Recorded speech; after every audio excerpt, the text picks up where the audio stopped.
You want that to be you, or do you want that to be me? Well, I That's can keep me. it. That's Apparently. me. Yeah. But make sure you get it to Brady so that he can put it on his page so that I can tell everybody, hey, this is the last show. Here we go. All Yeah, right. we're getting like 500, 600 views on that on my channel on that. So, oh, that's good. Wonderful. Well, we'll begin and then we'll get into it. I want to thank the war hamster behind you, Brady, for attending. I feel a lot safer now. There you go. That's what we call a lightsaber. Alan Myers here. This is another episode of For the Republic. Thank you for being with us today. Joining me is Douglas V. Gibbs. Yes, that V stands for Virginia, his wife, but we're going to skip over that and just call him Mr. Constitution. Thank you, Dougie, for being here. And Brady, however you got the name War Hamster, congratulations. How you guys doing? Doing really good. Excellent. We're going to get into, I know this is a big surprise. We're going to get into some wackadoodle news because, well, there's just so much of it. And then I know Brady has got some interesting things to chat about. You guys ready? Ready. Okay. Put that away. Here we go. Oh. You know, we have one of these kind of every once in a while, and it just keeps popping up. So I keep addressing it. It's just so crazy. I think you're all familiar with the name AOC. Yeah, all out crazy is what it stands for, right? There you go. Okay. Articles of Confederation? No, all out crazy. And we have a very high level woman athlete, Riley Gaines. Well, apparently they went at it at a House Oversight Committee subcommittee meeting regarding, you know what? And AOC is taking the position if this goes on and biological men are barred from women's sports, then all females will have to face genital examinations. I think that's pretty crazy. She also says that Riley Gaines marginalizes transgender Americans. Well, she has a much different take on this. One person commenting on this said, well, you could take care of all of this just with a DNA swab test. One time. You're going to find out which chromosome is there. But it's basically, okay, is it fair for a biological male body to compete up against biological female bodies? And in most activities, the answer is no. Male bodies typically have more muscle mass, more lung capacity, bigger heart capacity. There are a few exceptions, motorsports and equestrian events. But when you're talking about your regular everyday sports, no. Had you heard anything about this, Doug, or any thoughts?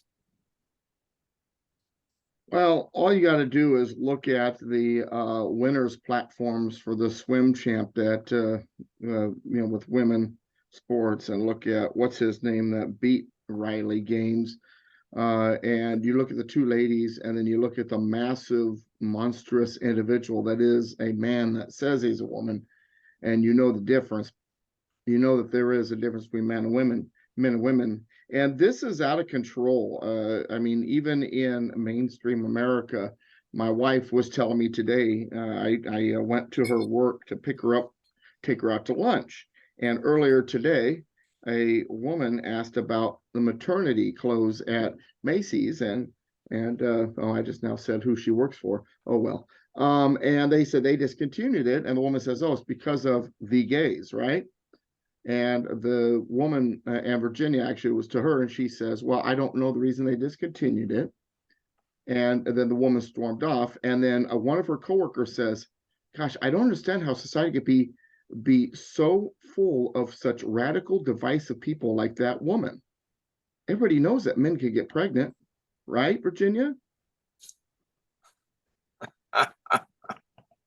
She didn't answer. She just kind of shrugged it off.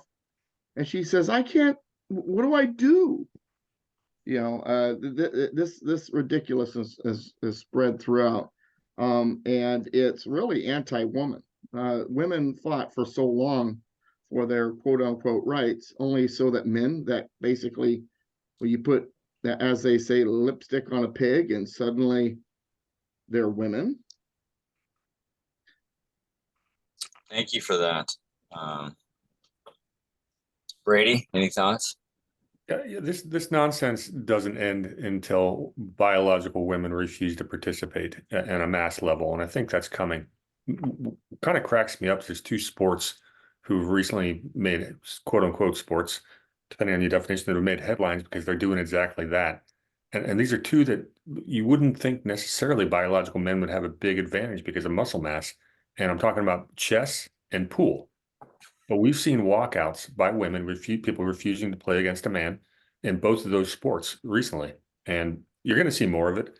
But those two sports in particular were the last place I thought that we'd see the resistance start. You'd think you'd see it on the soccer field or something like that. But that being said, I'm glad to see it's happening. I don't look. I've played pool against some women that are absolute sharks. I don't necessarily think men have a biological advantage in pool.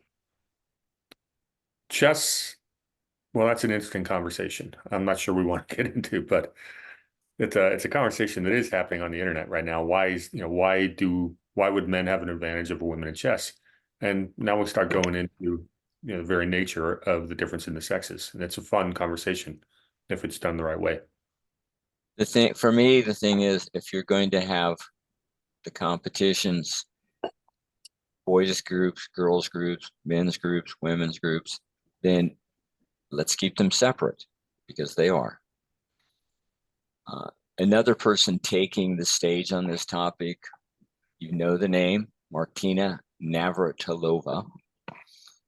And she is, I mean, her history in tennis is possibly the best ever. She's an absolute stud tennis player. She dominated in both singles and in Funny you should call doubles. her a stud considering the conversation. But anyway, go ahead. 18 single titles, 31 double titles, 10 mixed double titles, 59 major trophies, and she stepped away in 2006. And she came out as being a lesbian in, when was it? 1981. And she takes on a lot of, she's very much an advocate for women's rights, but when it comes to this particular thing, she recently made a comment because she was outraged over the results of an Illinois State cyclocross championship. I think that's bicycles and motocross combined. So you pedal your way over a lot of stuff. Where it is said 2 transgender athletes dominated the women's category. And it's like 2 men take first and second at Illinois State cyclocross yesterday. USA Cycle has 2 categories for men and none for women. And she basically said, and this was from Gaines, she said, stop participating in the farce. I will personally pay them the prize money they're missing out on. Interesting that Piers Morgan, the very somewhat controversial British journalist, TV personality, he said, it's so outrageous. Why aren't more women standing up against this assault on their rights? So there's a lot of, what I'm happy about is there's a lot more people speaking out about this. A lot more people speaking out. Any more comments on that before we continue on? Oh, go ahead. Well, no, I got a tennis comment because when you start talking about Martina Navratilova, and I watched a lot. I was a tennis player growing up. I watched a lot of tennis. Chris Everett Lloyd fan myself, but I thought Chrissy was pretty darn cute. One of the very first times that this entire topic made it into the public awareness was when a gentleman by the name of Richard Reskin became Renee Richards and became a pro tennis player. And it was like 1975 or 76 that the U.S. Tennis Association barred Renee Richards from competing in the U.S. Open as a woman. And it went through courts, went through the New York Supreme Court, and the courts actually said you cannot do that. Now, that was one of the first and most important cases, and it needs to be talked about a little bit more because the arguments of that case were compelling at the time. But how much has culture changed since then? Bottom line is, Richard was a very mediocre men's tennis player and became a woman. Eventually made it into the top 20, but it never was really a top 5 player. Couldn't beat Chrissy, couldn't beat Martina. But women's tennis is where this really was the focal point of this, outside of East German weightlifting. Incredible. Thank you for that detail. Appreciate it. This one surprised me. There's nothing crazy bad about this, but it did surprise me. The headline is groundbreaking study reveals some antibiotics actually help harmful bacteria stay alive. Have you heard about this? No. Okay. This comes out of the UK. A little history.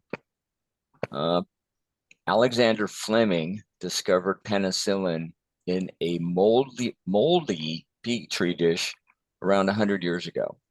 And this began the age of antibiotics. Well, there's new research out of the UK that suggests that in some situations, the use of antibiotics can backfire and actually extend, the life of some germs. That is, the drugs actually help the bacteria live longer. Now, it's not what you really want, is it? And there's another issue out there called being antibiotic resistant, where some antibiotics may be less effective or ineffective against certain infections. And this article, the author of the article seemed to say that it could be that untreatable infections could be the biggest global cause of death by 2050. So what's happening is that, as I said, these antibiotics are creating an environment that allows the bacteria to survive. Because in the real world, bacteria apparently usually undergoes periods of rapid growth and then periods of where the growth stops due to a lack of nutrients, which eventually causes the bacteria to die off. Somehow, and it's still not clear, how these antibiotics are able to mediate during these periods of scarcity and keep them alive. Any thoughts? Is this at all related to the thought process about, we talked about this around new COVID type viruses, where if the virus is too effective, it kills the host and it can't spread. And if it's not all that, if it's not as effective at killing people, it can spread great, but it really doesn't. It's really hard for them to make the perfect biological weapon because it's the Goldilocks syndrome. Is that related? Is this the same concept we're talking about here, or a little bit different? I think it's a little bit different because we're talking about antibiotics as opposed to antiviral. And, my understanding, I'm not a medical person, but my understanding is that when viruses mutate or change, they don't become more powerful, more deadly. They become less, because if they became more powerful, then ultimately they would kill more hosts and then they wouldn't survive. That's kind of what I was working towards. Yeah, but this is more bacterial related and developing immunity to the antibiotics. Is that what they're saying? It's I don't know if it's so much of an immunity, is that it's just helping the bacteria to stay alive longer. So it's not taking them out, it's actually sustaining them. So that's a crazy thing. Doug, any thoughts? Well, and I was going to bring up what you're talking about when it comes to mutations. Typically, when an organism mutates or changes, it doesn't change for the stronger, it changes for the weaker. So this is not necessarily that the bacteria are getting stronger. It's just that they've mutated in such a way that it doesn't affect them and actually helps them grow. So the question is, can doctors come up with something new that can combat the new version of these bacteria, or is there a way to do it? And that might be part of the reason why they have done research into things like mRNA and all that jazz. They're trying to find something that will work. That said, they're also do all that stuff because they're mad scientists and they're crazy, but that's beside the point. I haven't heard much about this. I have heard about viruses that mutate and then you have to change how you attack them, but I've not heard it about, and I have heard that bacteria can change and become resistant, but the fact that they actually sustain them, that's new. I had not heard that before. It's interesting. That is wacky. Yeah. Okay, last week we did some interesting facts about the Constitution. I found another one. Tell me if you all want to go through this. These are 17 fascinating facts about the Wright brothers. Let's do it. Okay. Again, we won't spend a lot of time, but we do. Most people know the name, know what they did. Here it goes. Wilbur and Orville, excuse me. They apparently were fascinated by flight from an early age. Their interest in aviation began with a small helicopter toy their father, Milton, a church bishop, brought back from his travels in France. And they started playing with it. And apparently this galvanized their quest to someday make their own flying machine. Interesting. Their genius is said to be genetic. Though they were inspired by the toy the father brought, they inherited apparently their mechanical savvy from their mother. She apparently could make anything by hand because her father was a carriage maker and she grew up in the environment of woodworking tools, making things. So what she learned, she apparently was able to pass on to her children. Curiosity was encouraged in the home.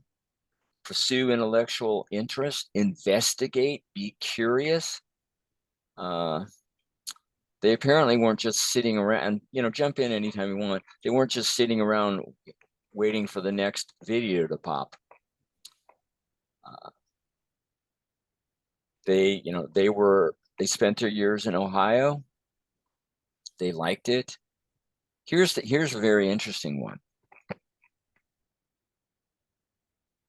The Wright brothers were undoubtedly bright, but neither of them ever graduated high school. Apparently, because of they moved about, they either didn't qualify, or they just never got to the ceremony. So they never officially graduated high school. Orville didn't have the credits he needed to graduate, but he ultimately didn't worry him because he had something else he wanted to do. He wanted to become a printer, and they started their own newspaper. And it's called the West Side News. For some reason, they decided to move into the bicycle business, and they formed the Wright Cycle Company. And this is where they got going with their creative process. Any of this new to you?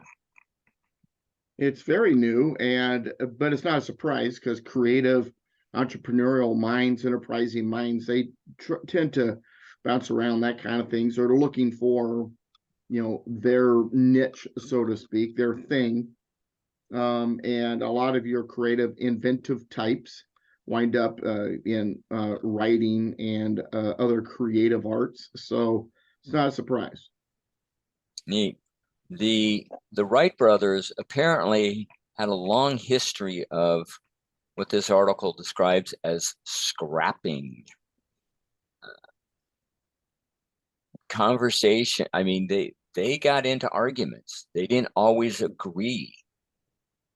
Sometimes the arguments got heated, but it didn't stop them. It apparently became a huge process, huge part of their process to get to where they wanted to.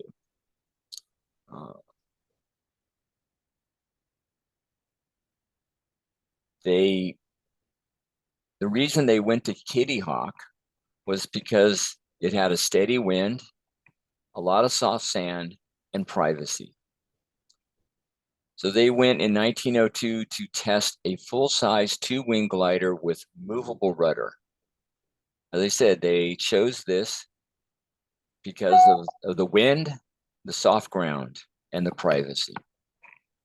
Alan, can I jump in here real quick? Absolutely, please. So you mentioned the privacy part, and you know, those of us who grew up in America, we've always been told that the Wright brothers invented flight. Well, that's controversial in other parts of the world, because there's a guy by the name of Alberto Santos Dumont, a Brazilian guy who was working over in France, who launched a flight of like 250 meters, also in 1906.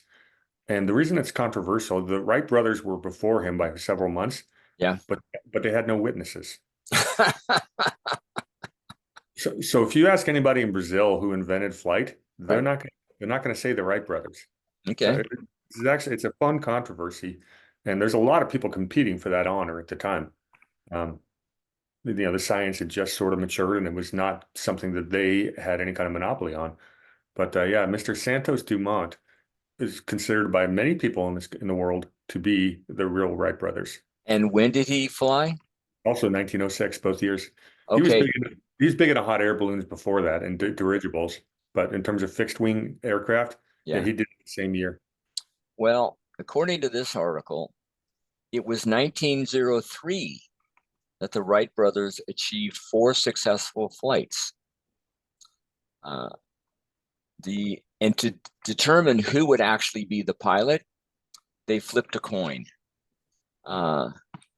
And they started in December. They had a little crash. They came back on December 17th. Orville hopped into the pilot seat of the repaired flyer, flew 120 feet. They took turns, made 3 more flights. One lasted 59 seconds and went 852 feet. Wilbur was behind it. So that's 1903. According to this article, the Wright brothers never took to the sky again. Oh, excuse me. The Wright flyer never flew again. That's just, and Ohio and North Carolina fight over the Wright brothers' legacy, given they came from Ohio, but they flew in North Carolina at Kitty Hawk.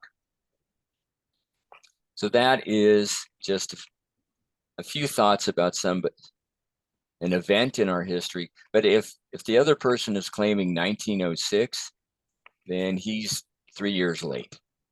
Well, it gets more fun. Okay, good. There was about 5 other people who actually made the claim. A guy by the name of Clement Ader claimed that he did something in 1897. Really? There's a guy named Gustave Whitehead. He had his numbers 21 and 22 aeroplanes in 1901 to 1903. There was a guy named Richard Pierce. Yeah. Samuel Pierpont. So there was a lot of controversy over who actually did the first recorded flight. Okay. You'll find that the Europeans, the historian, ended up apologizing to the Wright brothers around 1910 and actually giving them credit after the fact. But it was a very controversial subject at the time. Interesting. Either way, they all somehow participated in bringing something about that we had not seen. Here's some wacky stuff. I only had a few, and I'm going to keep adding to them as I find them. There's just a few quotes, and I do like quotes. And I just want to read them and you can comment on them. I'll tell you who said it and when they said it. How's that? Y'all ready? Just Go. okay. This comes from Senator Harry Reid in 2008. Paying taxes is voluntary. Apparently that he has not talked to the IRS. Obama, 2008. I have campaigned in all 57 states. Nancy Pelosi, 2006. This if she actually said this is really amazing. You don't need God anymore. You have us Democrats. Doug, you're going to have to comment on this one. Okay, you're going to have to. You got to unmute. Okay. Joe Biden, 2015. No ordinary American cares about constitutional rights. Any thought? Well, yeah. There's no such thing as a constitutional right. Thank you. That's what I was giggling about. Apparently, he doesn't understand natural rights in the first place. There you go. Neither does most Americans, though. Okay. Well, that's we've talked about this a couple of times, but I've been on social media kind of espousing on this a little bit. So let me just do a quick segue on that. The whole idea of preposition nation, which is a term that I stole from Brian McClanahan. Basically, there's a big group of swath of people that basically considers the Declaration of Independence as a legal document, and it is not, because the United States of America did not exist. And they could talk about the preposition of all men are created equal. And they ignore the rest of that sentence, because the rest of it finishes that they are endowed by their creator with certain inalienable rights. It's the reason why we're created equal. We all received all the natural rights. Mainly, go ahead. Yeah, but if you think that that is the founding purpose of this country, you can now justify equity and all this other not woke nonsense. But if you have to read the rest of the sentence and talk about God-given natural rights, you have to understand what the Constitution actually was. And it was a contract limiting the federal government, not one empowering the government to ensure equity or equality. And that is one of the fundamental arguments or belief systems that this should be part of the national conversation, the difference between the two. So I'm glad Alan brought that up. It's something I would like to talk a lot more about, is prepositionation. Thank you for that. That's why I do some of this stuff, because I never know what you two are going to say. And finally, again, I only had a few, so this comes from Representative Sheila Jackson, 2016. Are you ready? Sheila Jackson, it can only be interesting. Homicide is the leading cause of murder. Well, at least she didn't say it was the leading cause of death. That would have been even worse. Yeah. And let's see what's it's a leading cause of murder. Well, no, it's interesting you bring up. She knows what homicide means, right? So over the weekend, Sheila Jackson Lee was in the news. Oh, wow. Did you guys catch why? No. Homicide? Oh, no, I'm sorry. Go ahead. She was running for mayor of Houston. Nobody got 50% in the first, but she got beat by about a 65 to 32 measure in the runoff over the weekend with a long-term Texas Democrat. He's like 70 years old. He's been in the state Senate forever, but he was running on a platform of anti-crime and actually cutting back on crime. Now, this is about the third time in the last month or two that Soros type DAs, the whatever this criminal reform thing they've been shoving down our throats for the last 4+ years, has been defeated. So it really makes it seem like the pendulum is swinging back away from the pro-crime and towards pro-law enforcement, which is really good to see. Now, Sheila Jackson Lee has till tomorrow to decide if she's going to run for her Congress seat again. She has to file papers by tomorrow. But she got her butt kicked in Houston by another Democrat. So it's a bit of a sign of progress, because she's just bloody awful. I can't stand it. That quote you just read of hers, Alan, is the least of her sins. Well, thank you for that. All right. One more area. because I've just seen so much of this, and I saw this one long article, and I wanted to get into a lot of it. And we all have discussed this before. Natural born citizen. Now, natural born citizen becomes very important because it's in Article 2, I believe Section 1 of the Constitution, and it describes a condition that is required for a person to become eligible to become president or vice president. Natural born citizen. And from my study and from chatting with both of you,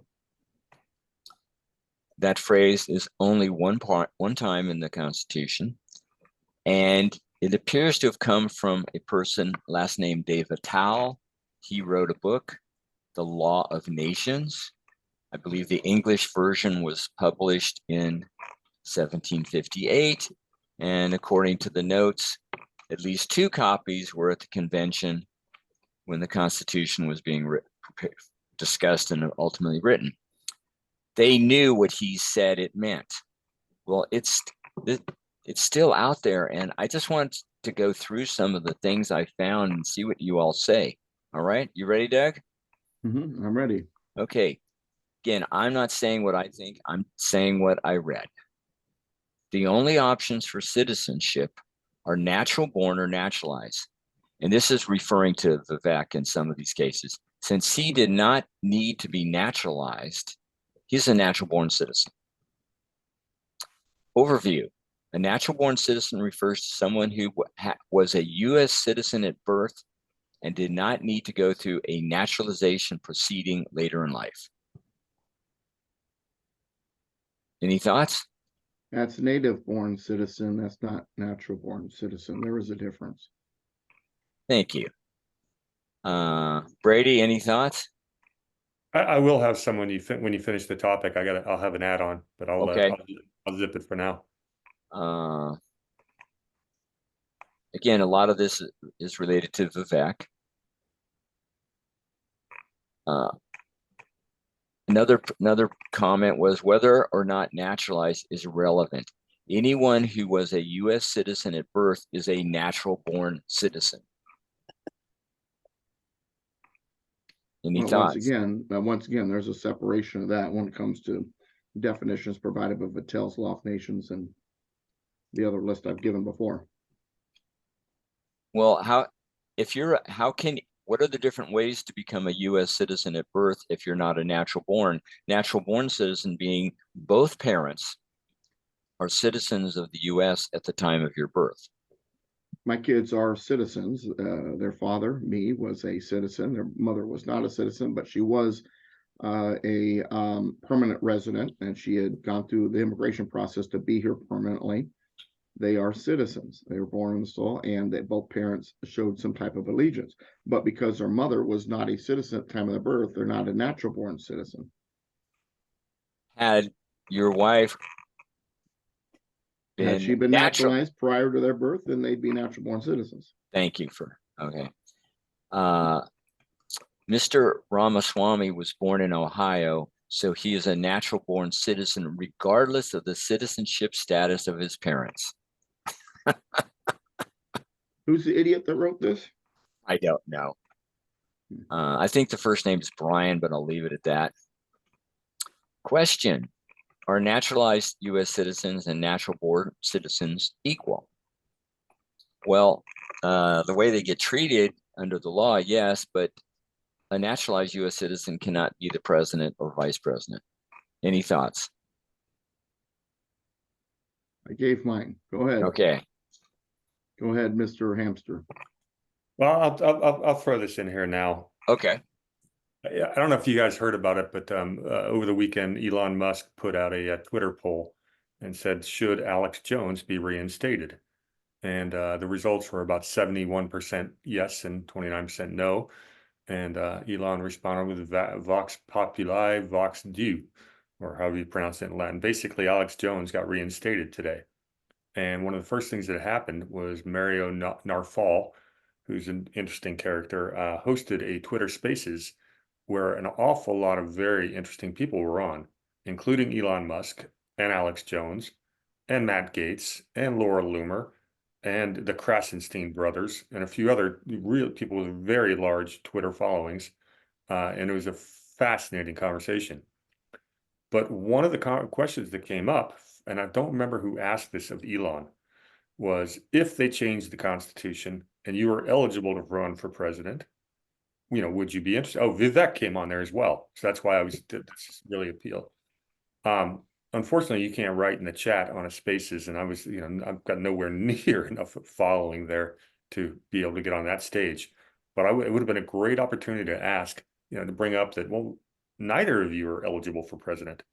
But Elon's answer was, no, I think I'd rather be a technologist. I'm a humanist and a technologist. I have no interest in being a politician, which is the correct answer. But it was a huge audience, this Twitter Spaces, and the subject of natural born citizen almost came up. Great. Thank you very much. So it just happened today. It was fun. I caught about an hour of a really good conversation. Yeah, it's Twitter Spaces is going to change a lot of the politics of the country, because you're getting people from not necessarily the same ideologies or same sectors politically, and they're having real conversations. Some of them disingenuously, some a little bit better, but it's powerful. It's it's moving the needle. Thank you for that. Easy question. What's the difference between a naturalized U.S. citizen and one born outside the United States to an American parent? Note the fact that it only said American parent. Doug? Well, if you're born outside the United States to an American parent, you can still be an American citizen. Depends on certain factors. But you're naturally a Native American, born American, even though you weren't born on the American soil. Once again, natural born and a citizen and a naturalized citizen are three different things. Naturalized is by law. A Native American or native born American, I hate saying Native American, they screwed that up for me. That's what I used to say. But a native born American or a American through by birth is a citizen, but a natural born citizen is a step up from citizen. But in both of those cases, it isn't because it's by law. It's not by, by some form figure filled out or anything like that. Thank you for that. Let's see. Statement was made. One of the prerequisites for being president of the United States is being a natural born, and that's what's in quotes, not citizen, natural born U.S. citizen. So they've kind of messed that up. It should just be natural born citizen, not natural born, in quotes, U.S. citizen. This means that either one, you were born here, no, or two, one of your parents were legal U.S. citizens at the time of your birth. How do they mess this up? For me, neither one of those are correct. Being born here does not make you a natural born citizen. And it takes both parents, because this is about not having conflict of interest, full allegiance. Any thoughts? We're getting repetitive. Good. It's good to know. Let's see.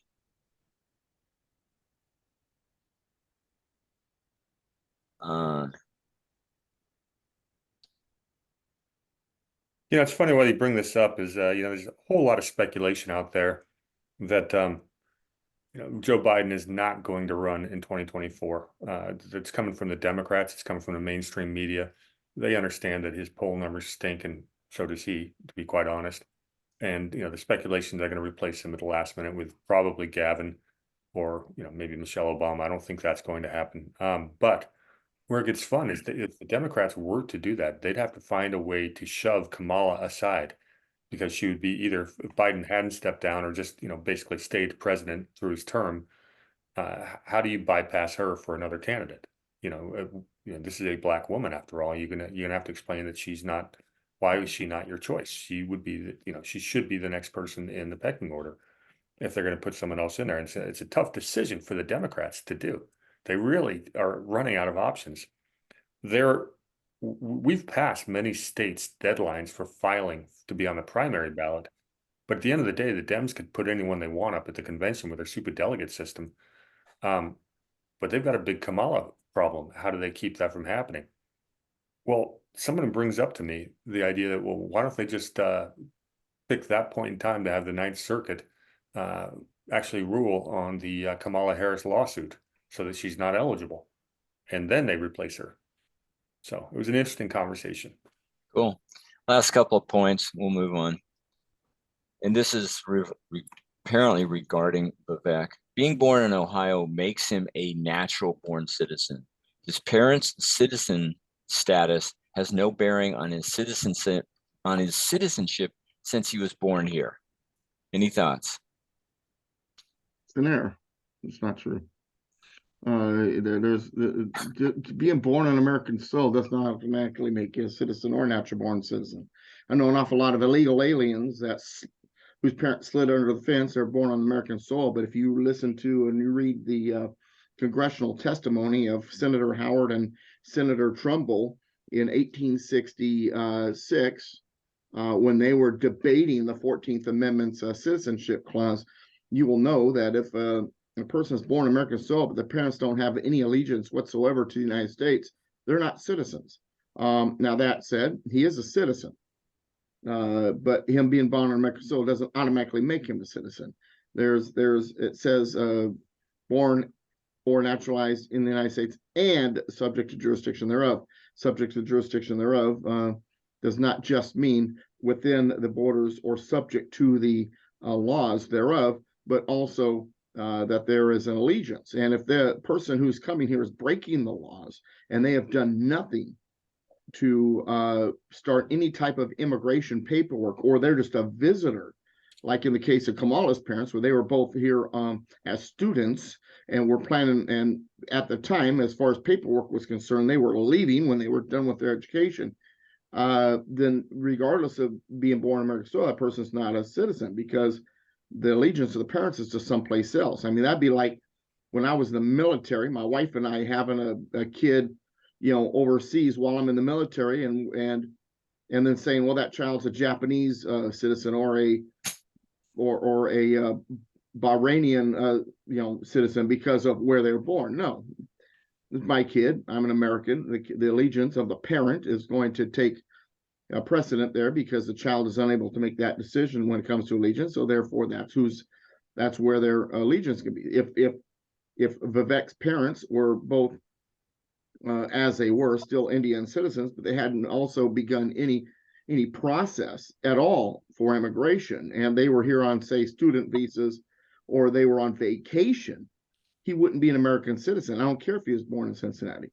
But since he was born in Cincinnati and his parents were going through the immigration process, they were showing that they wanted to fall within the jurisdiction of the United States, and they were taking steps to do so, then he's a citizen.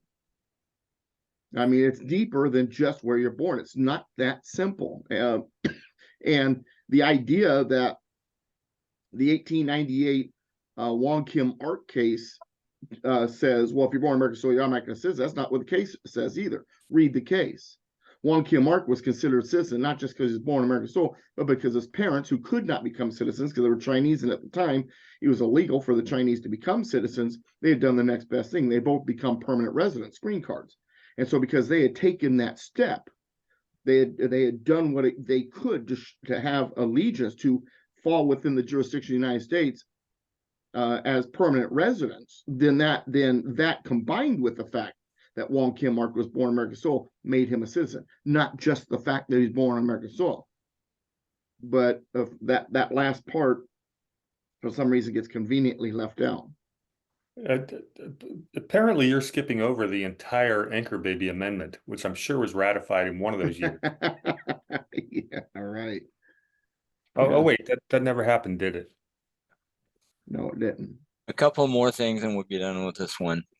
A really bad lawyer named, I'll just say his first name, Leo, started pushing the idea that the president had to have been born in the United States to 2 US citizens.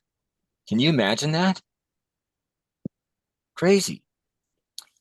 Another person said the citizenship of his parents, again, this is regarding Vivek, are immaterial as they weren't diplomats and he was born in this country. The citizenship of his parents is only important if he was born not in the country. The parent's citizenship is not the question as long as he was born here. Take a course in U.S. civics. He may be a U.S. citizen, but that doesn't mean he's natural born.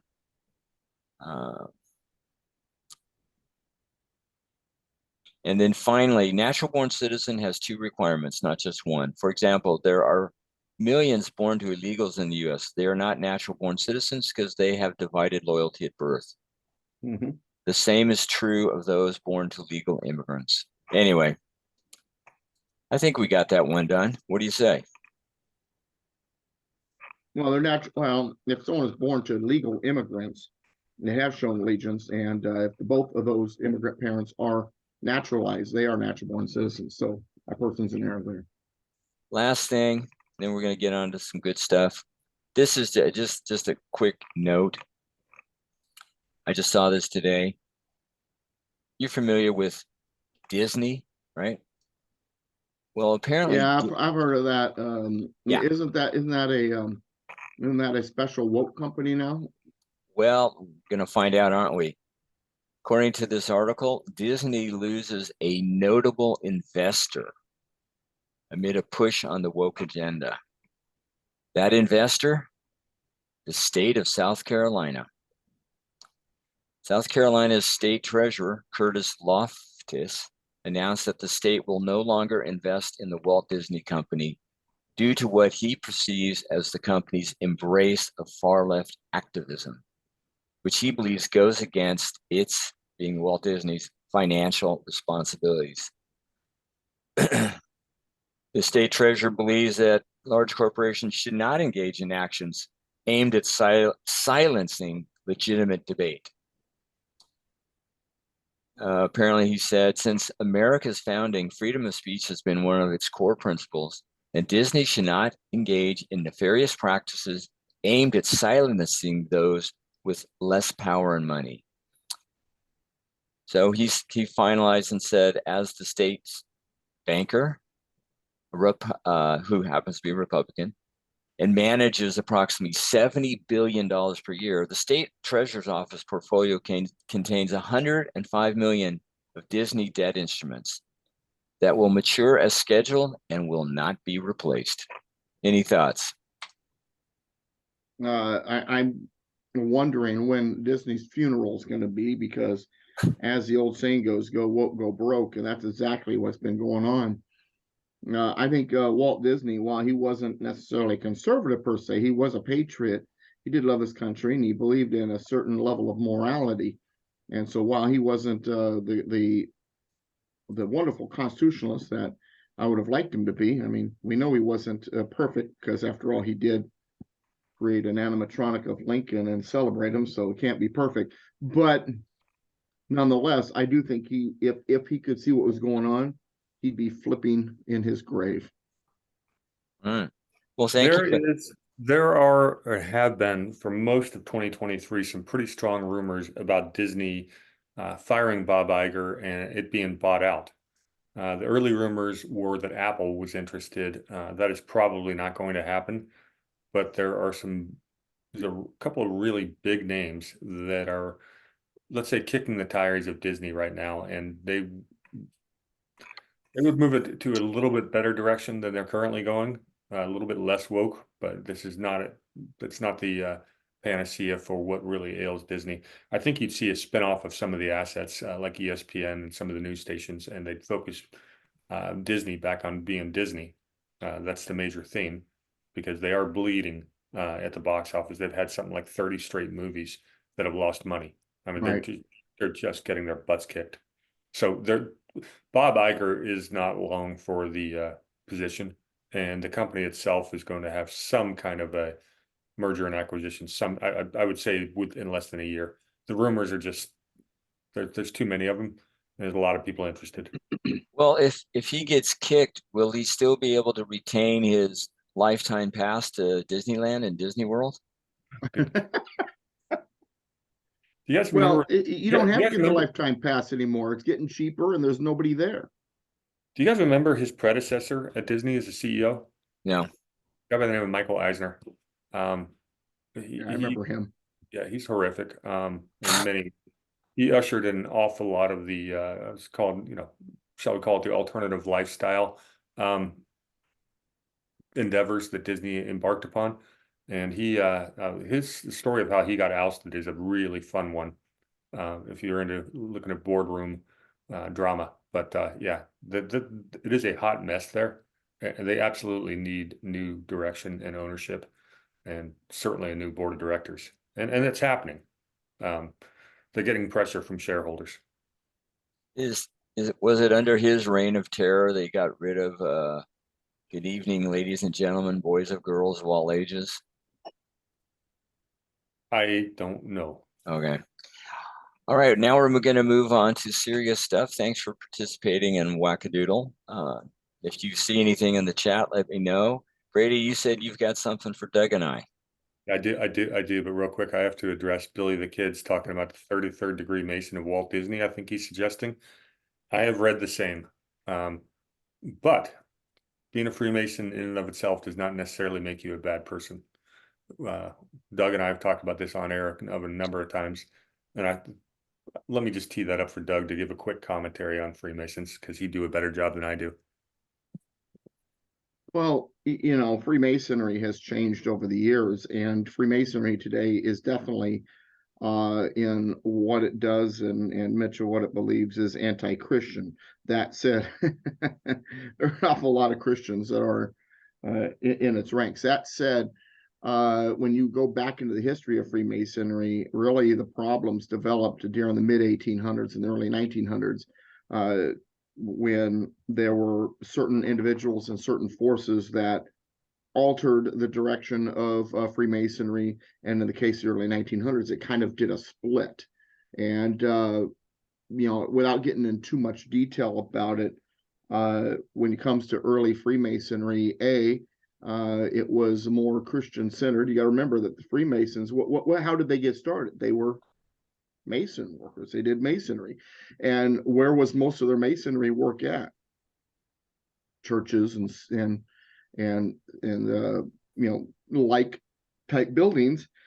And so the tie between Christianity and Masonry was actually a big deal back then. You had to be a Christian to be a Mason. For example, in the beginning, as Masonry started to head off in a weird direction, there was actually, I'm trying to remember the years now, there was actually an anti-Mason party just prior to the war between the states.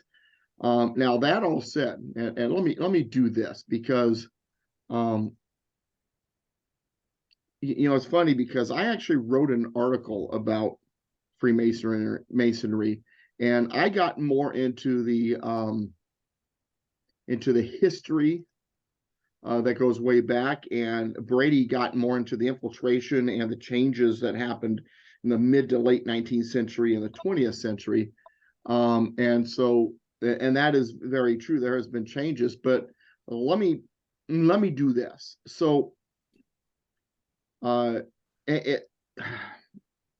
Masons. Let me jump in real quick, because there's a couple questions in chat, and I'll let you close out the topic. Right. But because I do talk about the changes, and Billy the Kid asked about Scottish Rites Freemasons, and Walking On brings up Albert Pike. Mm-hmm. And that's what I really dug in. And that's when things started going awry, actually, is when Pike appeared. Well, yeah, a little before, but what better so Freemasonry is a secret society to some degree, but what better place to hide an insidious secret society than within a secret society? Right. So you're going to have different chapters of Freemasons that are up to no good. And the Scottish Rites is a great example of that, and that's Albert Pike, and he's one of the original New World Order Illuminati type guys, without a doubt. You read his writing, and you got to clutch your Bible while we're reading it. I mean, the guy's so satanic. But at the end of the day, the scary part to me, and what I concluded, is that the entire FBI was founded by Scottish Rites Freemasons. So that would be an example of a rogue chapter of Freemasonry, rogue element. And I'll pass it back to you. But yeah, there absolutely is both good and bad that's come out of And like I said, mid 19th century and 20th century, there were things that were going on. There were infiltrations. I mean, we can sit here and say, well, the Republican Party is not wonderful either. Why? Because there's been infiltrations. But that doesn't mean that all Republicans are all bad and that the Republican Party has always been, well, actually, when it was founded, it was a problem, but that's beside the point, a whole different story. But my point is, I mean, when it comes to American Freemasonry, I mean, we go back to about 40, 50 years before the Declaration of Independence when that really started to bubble up. And number one, back then, with the popularity of Masons or whether or not it got popular in the United States, the reality is that from those early years, God and religion was very important. Masonry was a professional craft.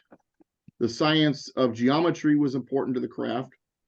And Masonry was a regal duty. So it was tied into the monarchs, it was tied into the church. And the first charge to the Mason that God and religion was important was more than just a belief. Like I said, the primary source of their work were cathedrals and churches, and most of the countries in Europe had state established religions at times. So if God and religion were not an important part of Masonry for the world to see, they probably wouldn't have gotten any work. So early on, it was very Christian. Early on, Christians were a part of it. And as Masonry evolved, that did become slightly less over time, but the connection of Christianity and Masonry went well into the mid to late 1700s. It was into the 1800s when there was infiltration that we start seeing the problems. That said, we also have this large belief that all the founding fathers were just a bunch of Masons, and Washington, D.C. was based on Masonry and all sorts of stuff.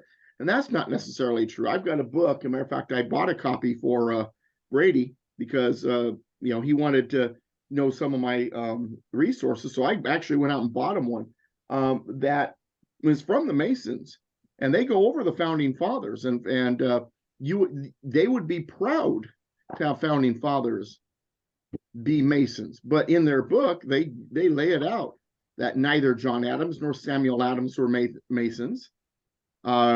There's no information ever linking James Madison to being a Mason. Thomas Jefferson was not a Freemason.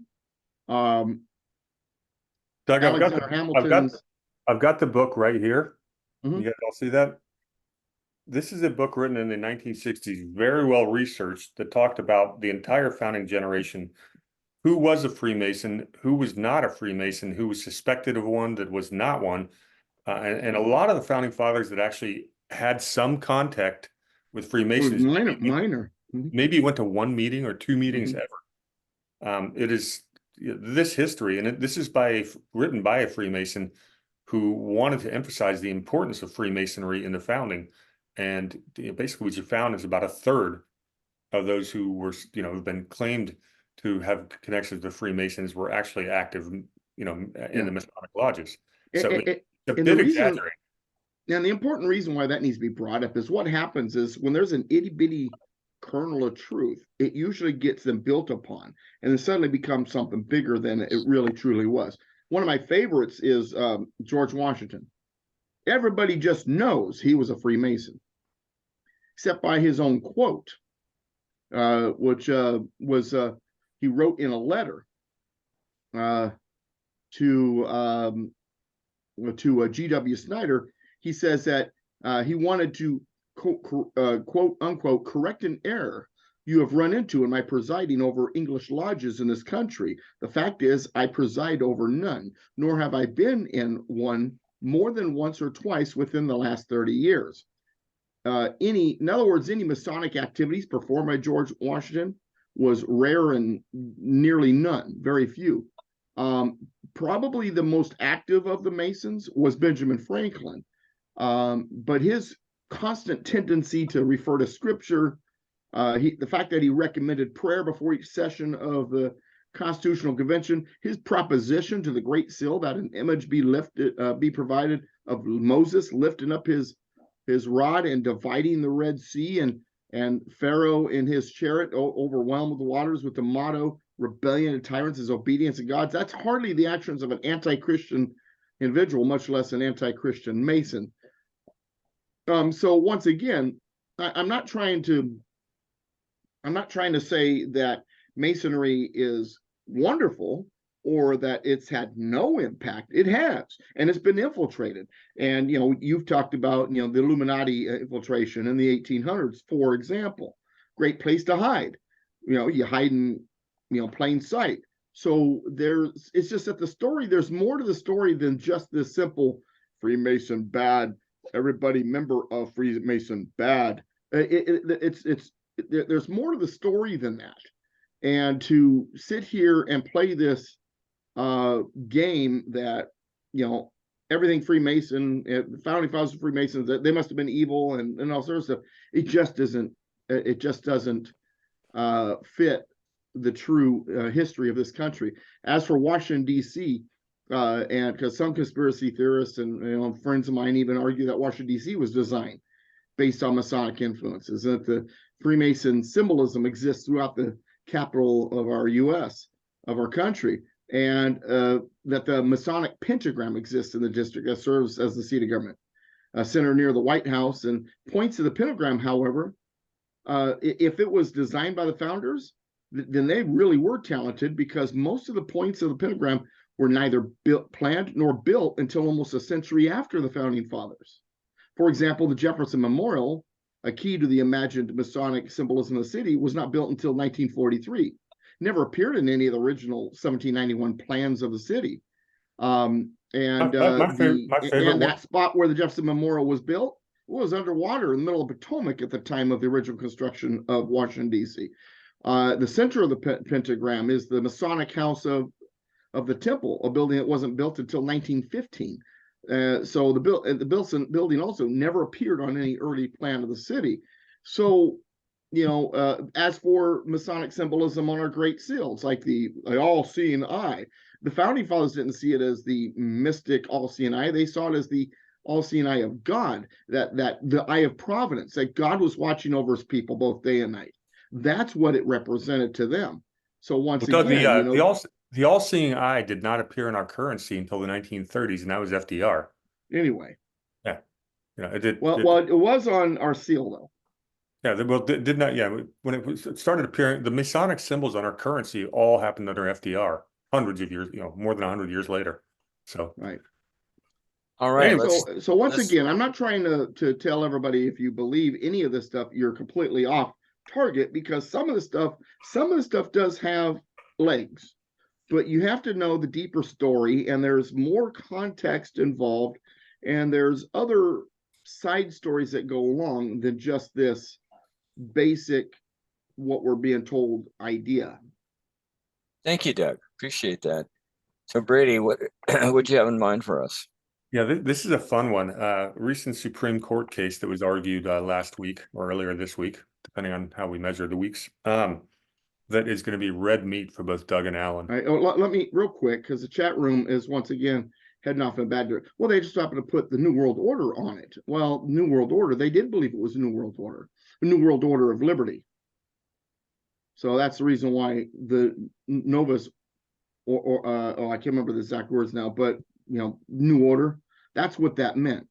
A new order for the ages. In other words, a new order of liberty. Yeah, the era of republicanism and the end of tyranny. Right. Yeah, but anyway, go ahead. So this Supreme Court case is called Moore versus the United States, and Moore is a husband and wife, lives somewhere in Southeast America. They happen to own a little bit of a company in India that was making some kind of widgets for low-income people over in India, investment they made like in 2006, and had never received really any income for it. Well, in 2017, let me get the exact terms so I get it right. The mandatory repatriation tax, which came under Trump's 2017 Tax Cuts and Jobs Act, basically stated that corporations or any American entities that have been hiding income overseas actually had to pay a tax. And they did this. They basically said, okay, what happens is the corporations basically will, you'll put a wing of your company over an island and not repatriate the income, so you don't have to realize the income. And the Trump Tax Act, this part of it called the MRT, the Mandatory Repatriation Tax, stated, well, we're going to allow you to repatriate those taxes over the last 31 years, and you can do it over the next decade or so. We're talking about billions and billions of dollars. This is a lot of money from companies like Apple and Microsoft. They've been hiding income over there, so they didn't have to pay U.S. income taxes on it. Well, this case basically, these people owned a small percentage of a small company. They've never actually realized any gains from it, and they're going to be facing about $14,000 worth of taxes under this new rule. And they thought that was unfair, so they challenged it, and they got appealed, and they appealed, and then it makes it all the way up to the Court of Appeals. A three-person panel ruled against them again, and they applied to have it ruled upon at the appeals court en banc, which means the entire, I think it's the Fifth Circuit that was hearing this. I may be wrong on that. Basically denied them again. That's how it got to the Supreme Court. It gets interesting because there was a really fun dissent written at the appeals court. And I wanted to share the screen and read a couple of sentences on that. So give me 1 second and set that up. And it's going to segue into some really fun philosophical conversations about taxation itself, which Doug and Alan are very well qualified to comment on. We are? You are. Oh, wow. So the ratification of the Constitution was the ultimate act of popular sovereignty, blah, blah, blah. Under the original constitutional design, Congress could only levy direct taxes if such taxes were apportioned among the several states. Doug, you want to clarify exactly what they meant there before I go on? Or do you want to, you can jump in. I got it. So the income tax before the 16th Amendment was paid by the states who created the federal government. So in other words, the federal government didn't directly tax people, they indirectly taxed the people. The states was that go-between, that thing that was between the people and the states. So rather than taking tax from the people, they requested the tax from the states, and the states then paid based on their percentage of population. That's where the enumeration of the census comes in. For example, today, California is 11.9% of the total population of the United States. So if it was on the old schedule of how to pay taxes, California would pay 11.9% of the budget remaining after they covered whatever needed to be covered with things like tariffs and duties and things like that. Okay, that's exactly what they said in this dissent. And they said, thus at the founding, for a direct tax to be constitutional, the federal government had to collect the proceeds proportionally. Mm-hmm. And it's a fascinating dissent that's worth reading. So wait a second. You're saying there are lawyers out there that actually got it right? Those were judges who got it Or right. judges, I mean, yeah, well, lawyers, judges are almost the same usually. So Cato, the Cato Institute wrote a amicus brief on this, and I'd like to read about 2 paragraphs before we jump into the meat and bones. To be subject to income tax, a taxpayer must have income. The mandatory repatriation, can I buy a vowel? Tax enacted as part of the 2017 Jobs Act deems certain holdings to be the income of taxpayers and subject to a one-time tax. Now, this argument was brought up during oral arguments at the Supreme Court. The timing of it. Are you able to arbitrarily say it's a tax for the last 31 years and not for other time periods? It's an important point. I'm going to throw that one at Alan when I get done with this.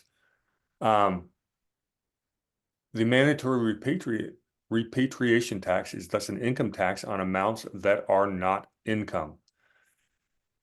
The 16th Amendment, it's a very, very short one, which I have right in front of me. It says the Congress shall have the power to lay and collect taxes on incomes from whatever source derived, without apportionment, among that several states and without regard to any census or enumeration. The thing they left out there is a really key word. It's called realized. And this is the guts of the case, is the Moore family couple never realized this income. So how can they be taxed? Now, it's important because we've got people like Bernie Sanders out there. I'm sorry, talking about, oops, let me just stop the share. I didn't even share that last one. Talking about what's called a wealth tax. And right now they say they want to do it on billionaires only. Can we tax people, you on income? Let's say you bought a house for 500,000, it's worth $1 million now. You know, they say they go after billionaires now, but we know the government, if they do it on billionaires today, they're going to go after everyone else tomorrow. That's how the income tax started as well. So this is a huge topic, and the Supreme Court is giving arguments, or they're holding arguments. They could basically destroy the wealth tax altogether, or they could green light it, depending on what their decision is. I'll stop. I want to play 2 minutes of Justice Gorsuch's question and the response to it, but I want to let Alan and Doug weigh in on what I've said so far before I play that, because it's a fascinating topic. So I turn it over to you, gentlemen. Well, this is interesting. Thank you for bringing this up, Brady. Looking at the 16th Amendment as a starter,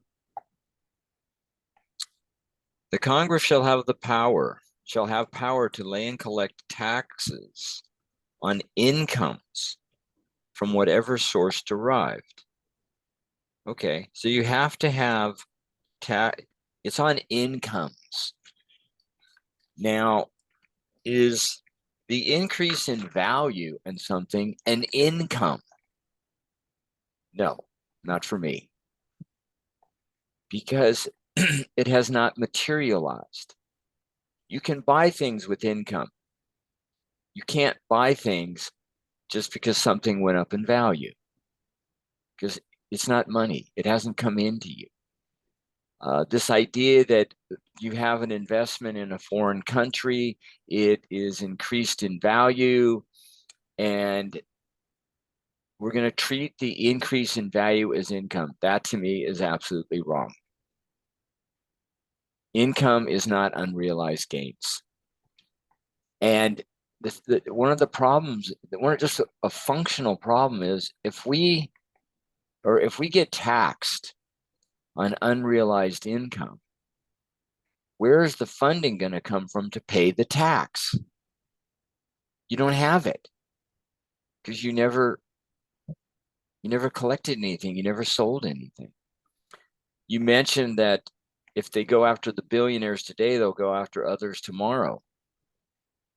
When in 1913, with the first 1040, you were not subject to income tax unless you had taxable income in excess of $20,000. How many people had income in excess of 20K in 1913? Not many. And your tax rate, 1%. The big one was, the top tax rate was 6%.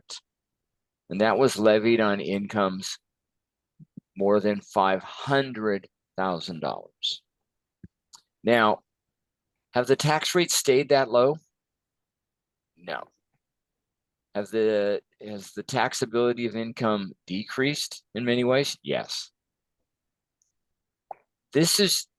Taxation is, my saying, which is, what could go wrong if you leave the teenagers home alone for the weekend with the keys to the liquor cabinet, the Corvette, and the credit card?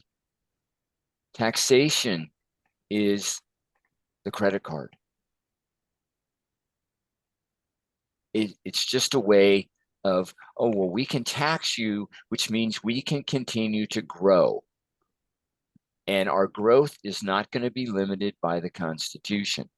In fact, it's going to be opposite of the Constitution. This form of taxation is horrendous because it's used to keep helping a federal government grow unconstitutionally.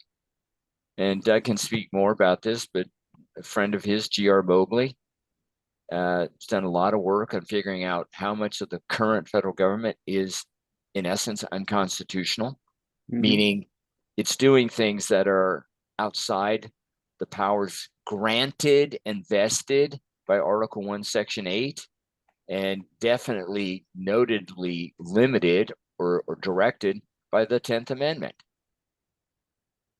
So if you keep putting cash in their pockets, they're going to keep spending it. And they're going to tell you they can do it. But this taxation of unearned, as in not realized income, for me, is absolutely wrong. Doug? What's wrong? It's unconstitutional. Direct taxation or indirect taxation has to do with income. Income from, and it says in the 16th Amendment, income from whatever source derived. It's not derived yet. It's not received yet. It's not a part of somebody's income yet.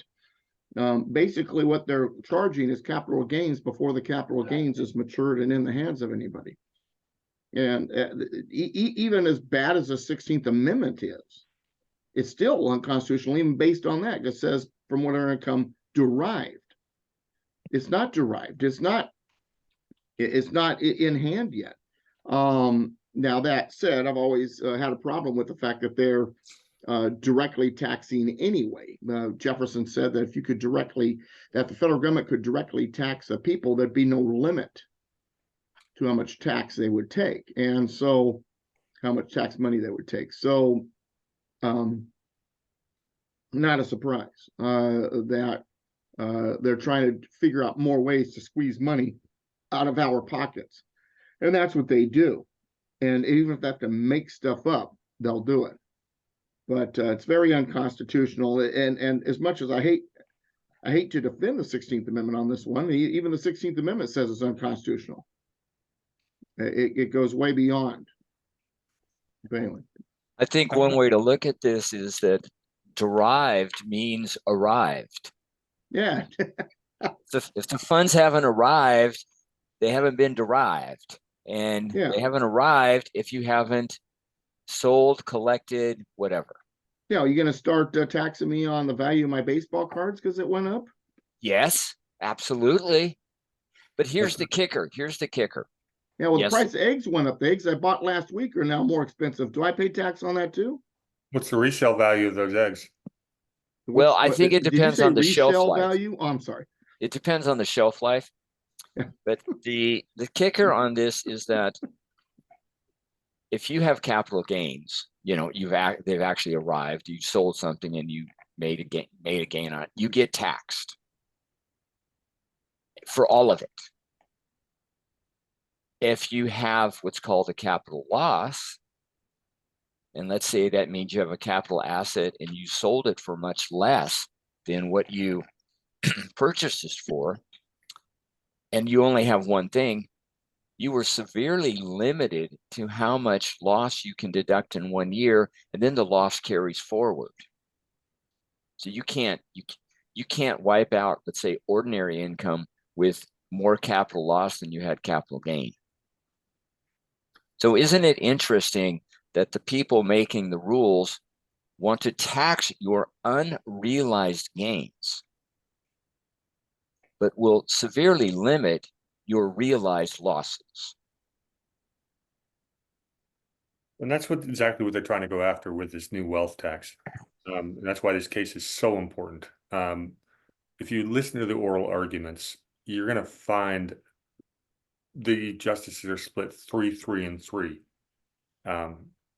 Obviously, we expect the 3 Democrat-appointed justices are going to, rule exactly against the Constitution, and that's what they've argued. Can I interrupt for a minute, Brady? Please. Did you say they're split 3, 3, 3? On this one, yeah. So 3 of them are saying I hear nothing, 3 of them are saying I see nothing, and 3 of them are saying I say nothing. Is that it? Almost. That's pretty okay. close. I'm just checking. Just checking.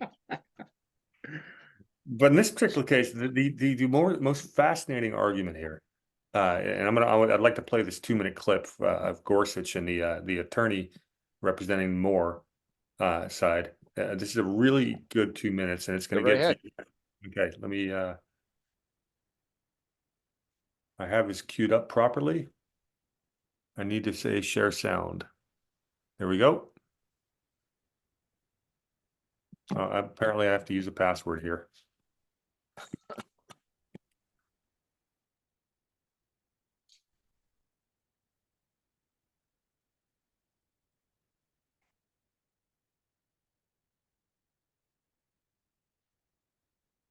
You making one up? Into a text for one of you guys to share, if you don't mind, and queue it up at the 36:21 mark. It is worth listening to, so I apologize. You're not seeing my screen, are you? Yeah, I am. It says YouTube. Oh, well, yeah, well, it wasn't going to let me share the sound. Oh. Doug and Alan, I'm just going to text you this link. No, I'll tell you. send it to Doug because he's more techie than me. Okay. Please. And Text even link. though Doug is muted, he's more techie than me. You're saying I'm more techie than you?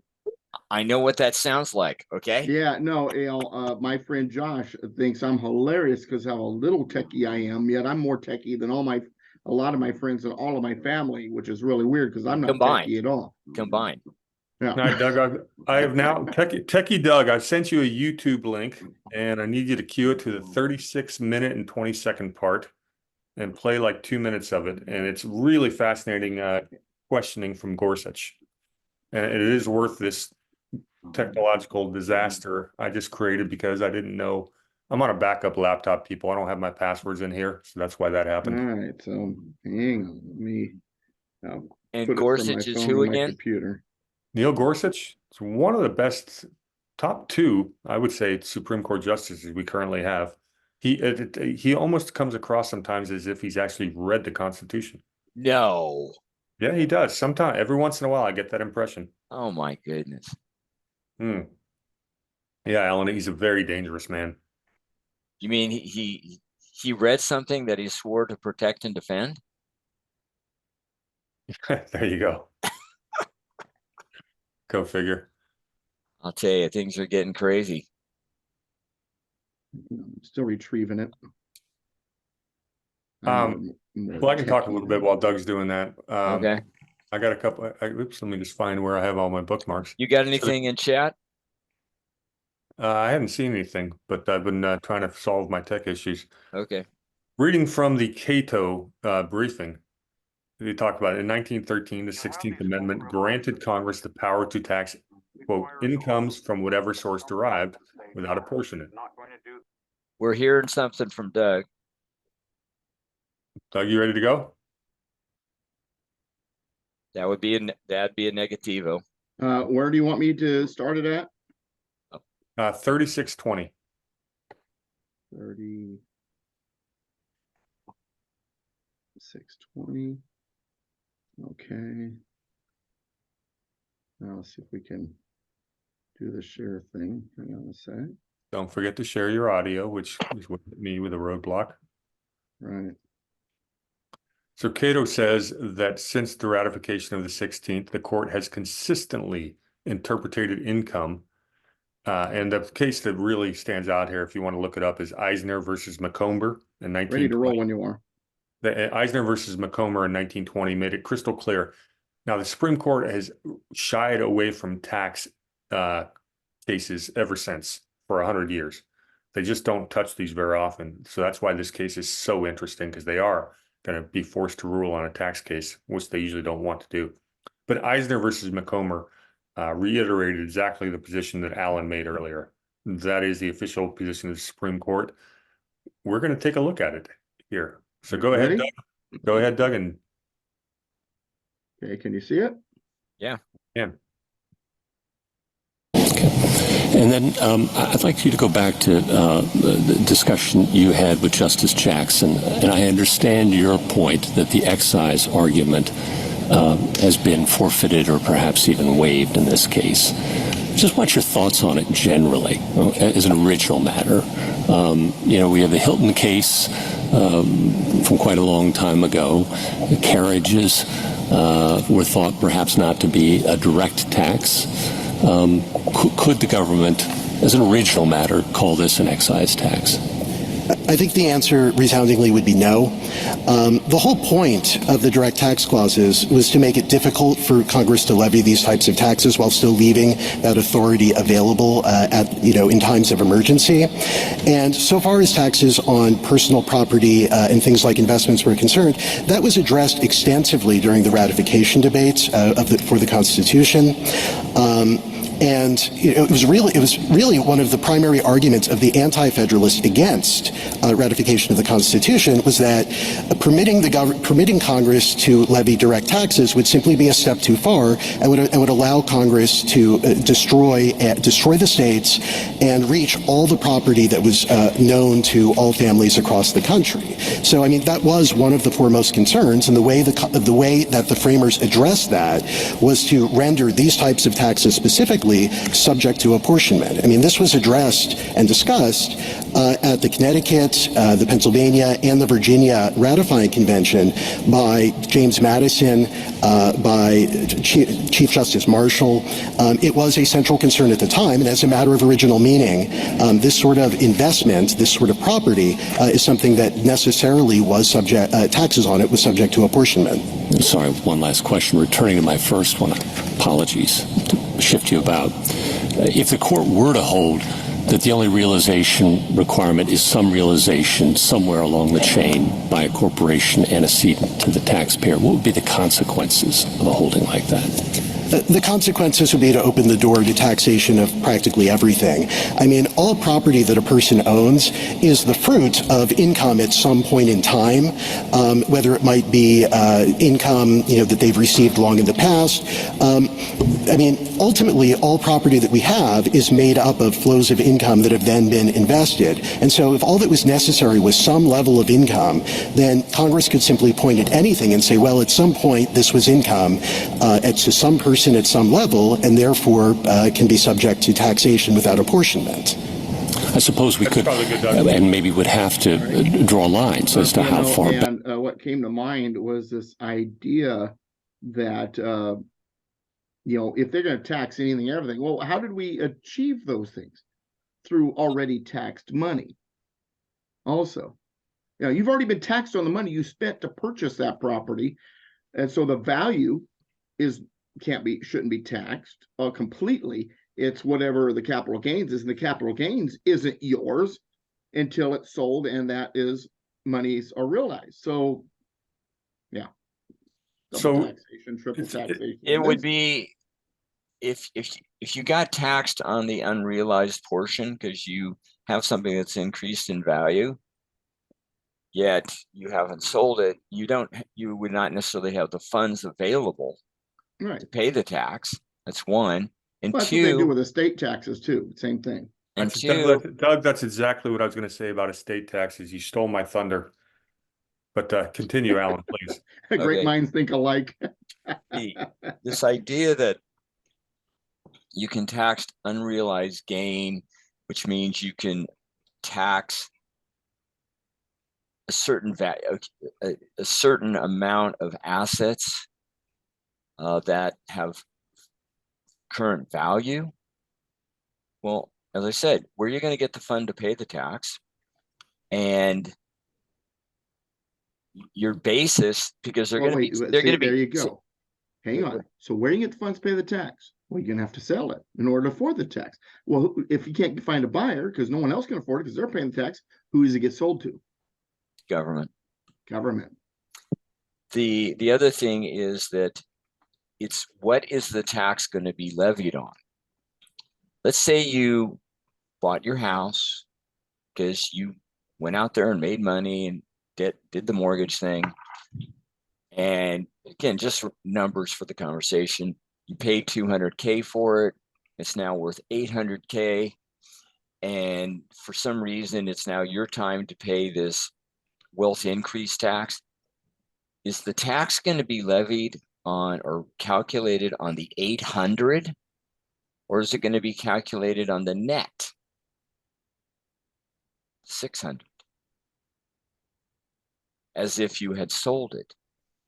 And going forward, if you had to go through cycles of this, however they calculate the tax is the tax that you paid in the previous gonna be used as a reduction of what you would owe in the past.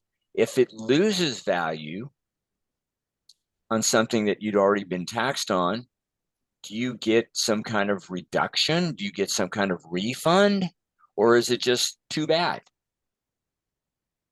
And then they don't seem to be talking about this, but it comes down to if you're being taxed on unrealized gains, this is absolutely unfair and probably unpayable, which means, oh, you can't pay us? Well, we're going to have to take something from you, because saying you can't pay it doesn't work. So, gentlemen, I hope you agree that this is an appropriate topic, and it was red meat for both of you, because you're both very knowledgeable on the subject, and that's why I teed it up for you, and you guys delivered 100%. It touches on a really interesting subject, which is using corporations as a shell to avoid taxation in the first place. Now, I'm on record quite often of saying corporations probably the entire corporate structure ought to be dissolved whatsoever, for many reasons. On an ethical level, limiting your liability as a business owner allows you to take risks and do harm that you would not otherwise do if you did not have limited liability. The world might be a better place if we operated like that. But there's another recent court case that a good friend of mine by the name of Douglas V. Gibbs commented on, talking about Purdue pharmaceutical bankruptcy in the U.S. Supreme Court, that touches on that subject. So I'm not going to read the article, but I will hand that off to Mr. Gibbs, because I thought it was a fascinating article that is connected to this. Should corporations be used as a shell to hide behind liability?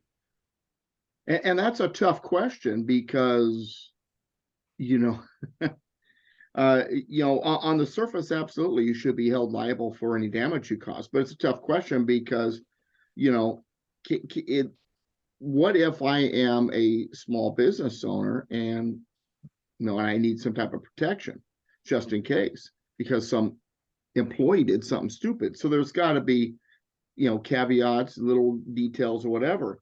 But our problem is we have this blanket, what's the right way to put it?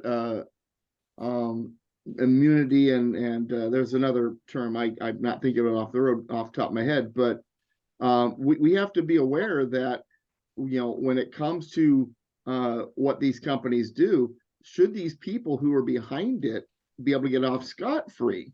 Well, now let me back up, because I'm trying to jump without even explaining anything. So for those who are not familiar, Harrington versus Purdue Pharma is what my good friend Brady here is talking about.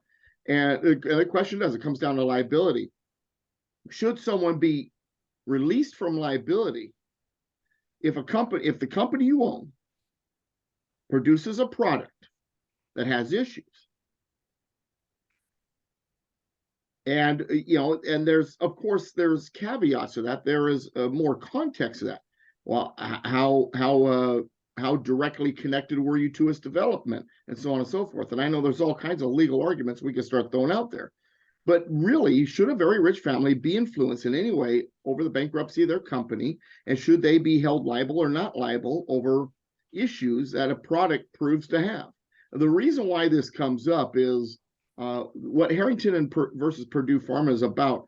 It's about the prescription opioid drug OxyContin, and when it first came on the market, and the family, the Sackler family, were very hands-on at that time, and it was their product, it was their baby, and Purdue Pharma manufactured the drug, and they promoted the drug to be safe and less susceptible to abuse. It turned out to be the exact opposite.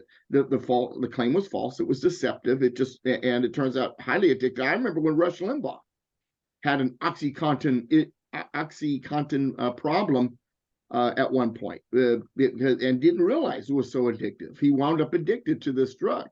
They promoted it as safe and less susceptible. Since then, Since then, the Sackler family has backed away from their company. They don't own the primary shares anymore. It's going through bankruptcy, which also provides certain protections. And they're saying, yeah, and they're saying, hey, we're not to blame, and we shouldn't be held liable. And as this multi-million-dollar bankruptcy is going through the courts, basically the attitude is, if it is a bankruptcy, if the plan moves forward as it is, and with the bankruptcy, the Sackler family is disconnected from it, and they are completely free from any liability.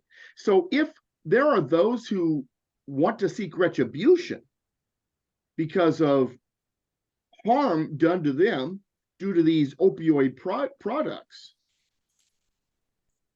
how do they collect, or can they collect? Because the company's bankrupt, the family is disconnected and no longer liable. So there's no retribution for those who've been injured. There's no way to collect for damages. And so that's what this is all about. Well, it goes deeper, and let me just jump in because this is one of my big picture topics.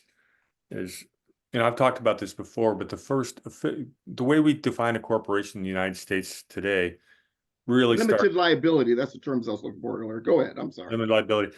The turn of the 20th century, where J.P. Morgan, which was a Rockefeller bank, and the law firm of Sullivan and Cromwell created this concept of corporation when they formed U.S. Steel.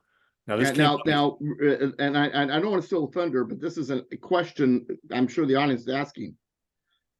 So, is this after the antitrust movement? Is this the answer to trust for these big corporations? Is that what it's all about? Well, this is exactly how they maneuvered around it. When Teddy Roosevelt was in power, he got called the trust buster. What we call corporations today, they used to call trusts. And the trusts had been abusive for about 40 or 50 years, pretty much everything post-Civil War, when we had single-party Republican rule and the Northeast corporations ruled everything, or the trusts at the time. And that's where we got the Gilded Age and the robber barons. Some of these banking, railroad, et cetera, industries, steel, had to be broken up. They were using monopolistic powers that it was so blatantly obvious it had to be broken up. So Teddy Roosevelt comes in as the trust buster, and I used air quotes on that, and basically broke up the trust, and they reemerged 4 or 5 years later as corporations. Nothing was ever busted. They just changed the legal structure, and we've been living under their auspices ever since, and it's gotten worse, not better. I got a couple of thoughts. And thank you for bringing this up, Brady. I understand the idea behind corporations. It allows the pooling of investor funds. That's a big, and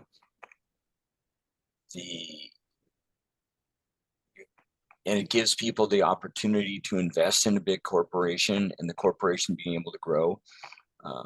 One or a few people would have not been able to create, let's say, General Motors or whatever. There usually is some kind of product liability insurance that needs to be in place. But dealing with this opioid one, the company is obviously liable. The idea behind the limited liability is that if I invest $1,000 in a company as a stockholder, this whole investment may tank and I'm going to lose my investment, but that doesn't mean you get to come in after my personal assets. This case seems to have something different and special in that the family, whether they did it individually or in the name of the company, they heavily promoted apparently the use of this opioid. And so they left their position as a stockholder being limited, and they went out and apparently just really promoted the heck out of it. I think this is something to be pursued and look into as to How far did they leave the corporate protection and go out there to do all this promotion of something, as it turned out, they never should have promoted, they never should have brought to market? Does that make sense? It does. And I find myself asking whether we should re-examine the entire concept of limited liability.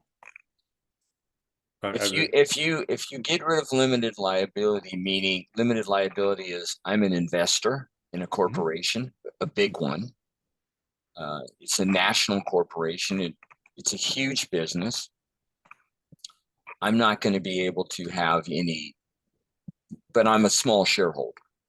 It's small in terms of dollar amount. Well, you want innovation to move forward. You don't want people to be nervous about innovating or investing in an innovation, but at the same time, you don't want to be able to get away with highway robbery. So there's got to be a middle ground. There's got to be a way. There is a middle ground. And that is, for me, you're going to have to pool lots of funding to help the innovation. There may need to be some different types of laws in place, which means, okay, corporation, you are about to promote something. What is your potential liability if this goes completely haywire? Like for example, like a COVID vaccine. Yes. And what kind of product liability insurance do you have? See, this brings the marketplace in. This allows people to invest in something they believe in. Hopefully it will improve, but they are limited to, because they're not running the show. The board of directors. That's what I was going to say, Alan, is I think you could probably put like a barrier of like 5%. If you own 5% or less, there can be some kind of liability protection because you don't actually have any kind of controlling interest. You're just investing in the idea, in the prospects. I would put more liability on the board. I would put more. Would be fun. That would be fun because board seats are given away as favors, political favors, quite often. So I'd put it on the board because they're running the show. I'd put it on the CEO, whatever, president, and the people who are actually driving the bus, pulling the strings. They're the ones that need to be held accountable for what was done, not the individual investor. Yeah, because that is. I can go along with this. That you're is way. You're on the track. I agree with. That is. It's way beyond. Okay. I purchased stock in a corporation that owns grocery stores. All right, and I'm just a little investor. And somehow, some way, the grocery store starts selling something that is really bad, and a lot of people get really sick. I'm going to be on the hook for that. No, that wouldn't be right. You get the people who are in charge. You get the people doing the promotion. And okay, if you don't know what you're talking about, don't promote it. If you do promote it, then okay, we're coming after you.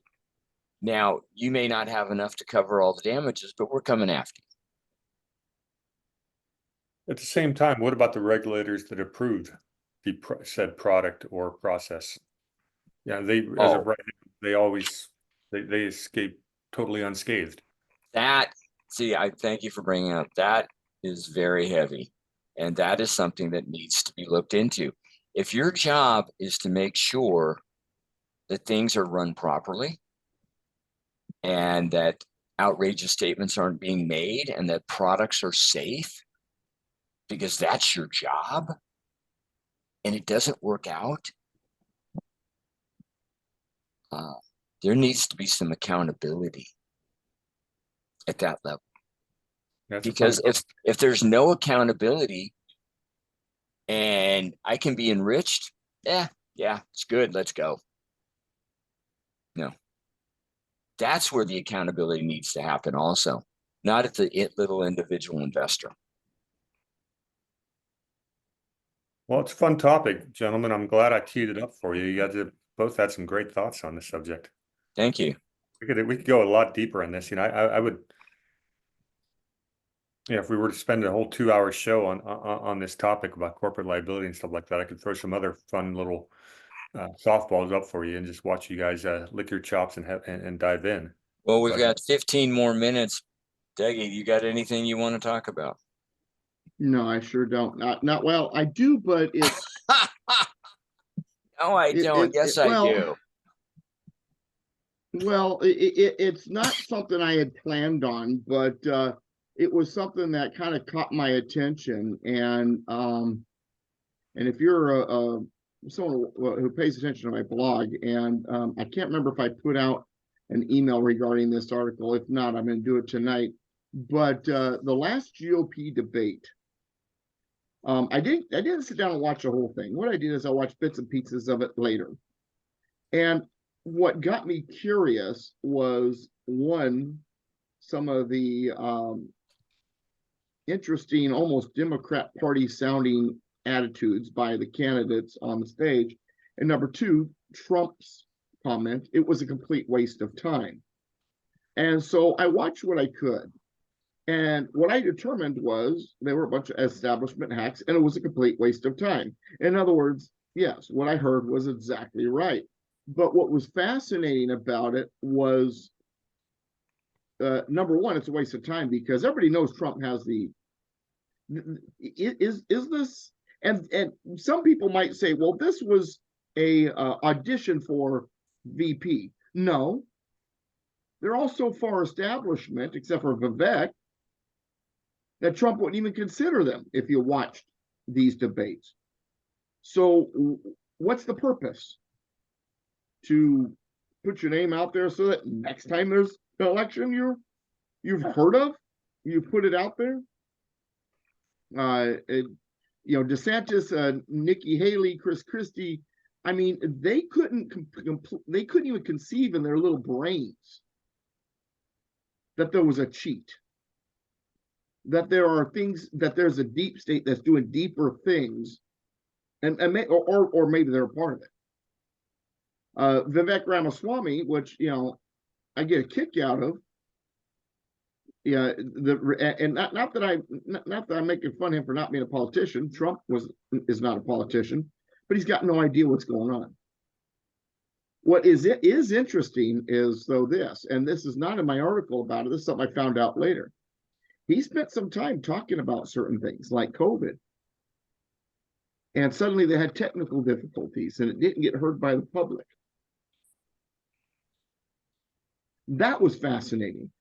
It just, all of it was, it's a circus. And I just found it very interesting that the circus, happened the way it was. But my favorite part is, well, Trump is an authoritarian, don't you know? Chris Christie kind of threw that one out there. Well, he said so. I will be on day one, drill, drill, drill, baby, and close a border. In other words, he's just saying, I'm going to make sure these things happen on day one. That's all he's saying. I mean, these people grab at such straws they're trying to make illegal, by the way. And it's an amazing thing. Anyway, it was comical looking into it. And all I did when I looked into it was learn that Trump was exactly right. It was a complete waste of time. I don't know if you guys watched the whole thing. It wasn't worth my time at the time. I think also partly what got me to look at it was I'm on a text thread with one of my classes. There's like, I don't know, 15 people on it. And the following morning, after they had texted about this during this debate, they were texting each other and all sorts of stuff. Excuse me. I had like 157 text messages from that thread. So, I mean, that right there also I just had to look into it a little bit. But it was a complete waste of time. I don't even know why these people are doing it other than for their own narcissistic reasons. So I watched, and Brady knows of this text thread because he's on it. But anyway, go ahead. I didn't watch the debate live, but I got a lot of snippets. The Lady Hampshire and I were watching some of Vivek's comments, and I think our audience here knows I spend a lot of my social media time on a website. It used to be the Donald. It's now called Patriots.win, and I'm rather prolific on there. But some of the regular posters on there, we're convinced that Vivek is on the site because every one of his talking points when he went on his deep state rant was something one of us would have written or posted. It was just like verbatim, word for word. Now, I know he's not eligible for president. I know why people think he's too rehearsed and don't trust him, and all that stuff. But my God, he was able to say stuff on the debate stage in front of a very large audience that 3 years ago nobody was saying. So I didn't think it was a waste of time. But I really enjoy Vivek just irritating the heck out of these establishment hacks. Chris Christie's a blowhard. I don't think Nikki Haley ever met a war she didn't want to start. You know, we know who's again. Yeah. And you know, DeSantis blew his chance altogether with who he decided to align himself with. Although, granted, he's done a decent job as the governor of Florida.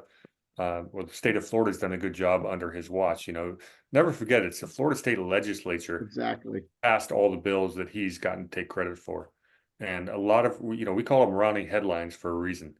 You know, he's said some really bold things, and the follow through has been lacking.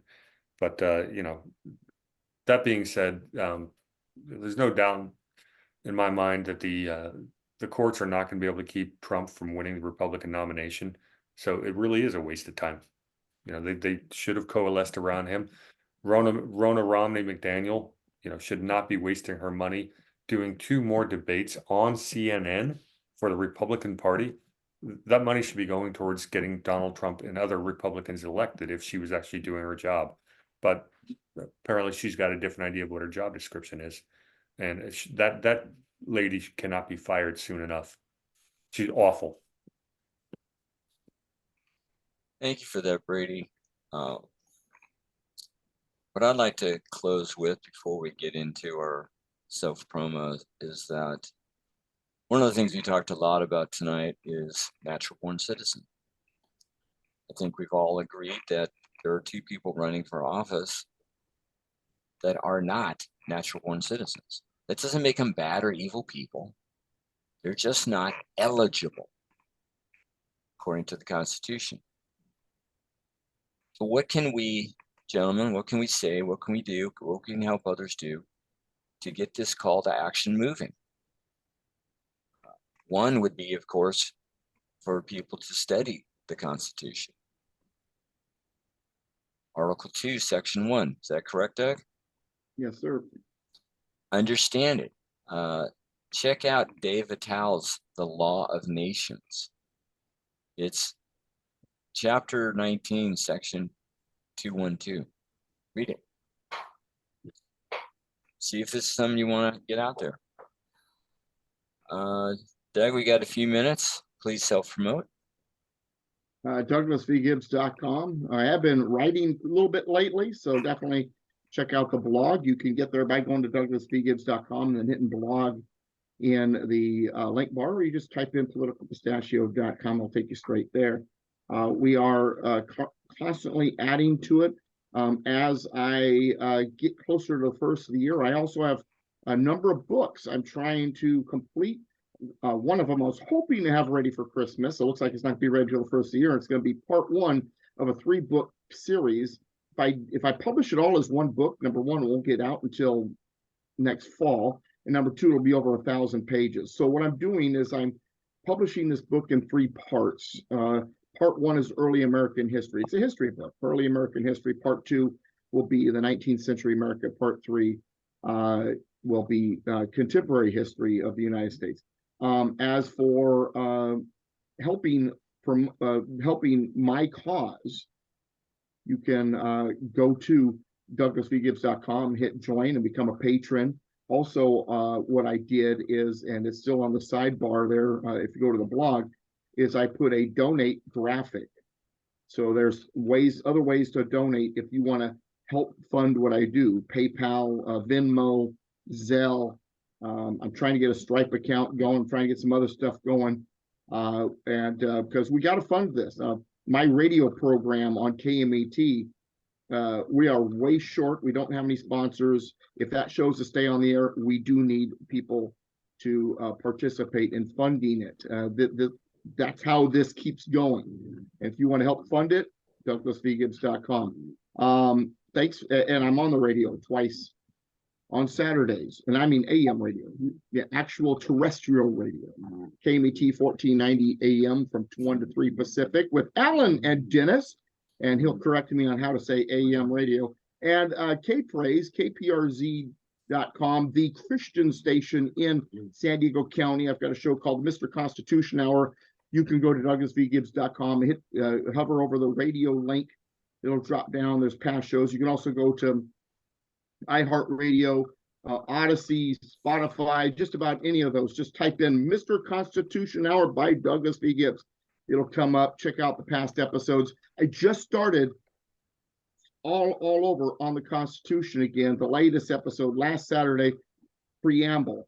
I get into Article 1, Section 1 in this upcoming episode, or actually last night's episode at 9 o'clock p.m. Pacific. And it should be on those podcast platforms within the next couple of days. So thanks for spending the time with us here. Alan's show is definitely a lot of fun because I don't have to run it, and appreciate everything he does. Thank you, Doug. That hardly took any time at all. No, not at all. Brady. And you were able to hear me over the growling dogs who are wrestling with a piece of rope behind me. Playing Excellent. tug of war. Brady. You can find me. My main channel is under war_hamster at Rumble. I've actually been posting the replays for from this show and getting a lot of views on and comments on that. So if you want to see a replay, go check it out there. I'm also rather prominent as war_hamster1776 on Twitter, starting to grow my following there. And I've got a lot more coming soon, including Substack articles, which are really close to being published. So more coming soon from me. Excellent. Well, thank you. Obviously on Sundays, I'm here 5 to 7 p.m. And on Saturdays, most Saturdays, Doug's program, Constitution Radio, KMET, 1490 AM. You will be able to find it better on the web than listening. So, gentlemen, thank you very much for being on the program. We've got very little time left. I see Chris has either redecorated or moved. That's a, and Kath is coming on. So How'd you like my topics tonight, Alan? I thought I teed you up really nicely for some stuff right in your wheelhouse. It was wonderful. I appreciate you finding those topics that we got to share on. And they are very important topics. What's interesting is sometimes I will bring something and I don't know what you two will talk about or what you'll comment on, but you do anyway. And so it's always a fun surprise to. Yeah, it's nice being unscripted. Just it's pretty much just a brain dump, and somehow we never run out of things to say. It's called improv. So. Alan Myers here. I am. This has been another episode of For the Republic. To all you good people out there, you lovers and defenders of liberty, freedom, rights, individuality, equality of opportunity for all. To all you patriots, yeah, you know who you are. Till next time, may you be and stay safe and well. We are out just on time, and I see Chris and Kath are there. We are here. Good evening, ladies. Good evening. Wow, I love what you've done with your room. Yeah, I'm in the Royal Art Museum right now. It's in the basement. And you got that same hair thing going on. Love it. Yep. Hey, have you ever researched the well, you've done the Masons thing. Have you come across the Royal Order of Jesters yet?